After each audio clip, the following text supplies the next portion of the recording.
தமிழ் படித்தால் பிச்சை கூட கிடைக்காது. தமிழ் பிச்சை எடுக்க கூட உதவாதா? தமிழ் படித்தால் பிச்சை கூட கிடைக்காது.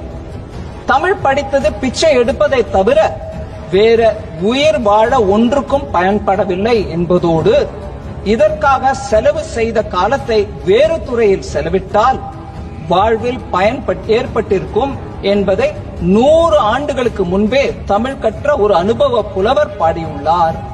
பிரிய சகோதரி பவதி பிக்ஷாந்தேகி என்று தெலுங்கில் இசைவாடி வந்த அந்த மாமனிதர் மேதை தியாகராஜன் அவர் பிக்ஷா பாத்திரத்திலிருந்து எடுத்த சில்லறைகள் நவீன காலத்திற்கு உதவாது என்று தெரிந்தவர்கள் நீங்கள் வெள்ளைக்கார கல்வி கற்றது கண்டிப்பாய் கற்பூர புத்திதான். அது காற்றோடு போய் பல ஆண்டுகளாகிவிட்டன. அதன் பிறகு உங்கள் பிச்சை பாத்திரம் உருமாற்றப்பட்டது. பிச்சை குவளை பெரும் உண்டியலானது. அந்த உண்டியலை உடைத்து நிதி திரட்ட உதவுவோர் இன்று தமிழரை பார்த்து என்ன சொல்லுகிறீர்கள்? தமிழ் பிச்சை எடுக்க கூட உதவாதா? ஓரளவு உண்மைதான். ஒரு தெற்கத்தி அறிவுரை தங்காய், தமக்கென உங்கள் நிதியை திரட்ட ஆங்கிலத்தில் இந்தியில் பிச்சை எடுக்கலாமே.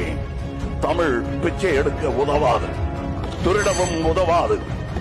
தமிழன் பிச்சை எடுக்க மாட்டான், அதுவும் உங்கள் பிச்சையை ஏற்கவே மாட்டான். தங்கச்சி, ஓட்டையும் நாட்டையும் இந்த கமலஹாசன் விற்கவே மாட்டான்.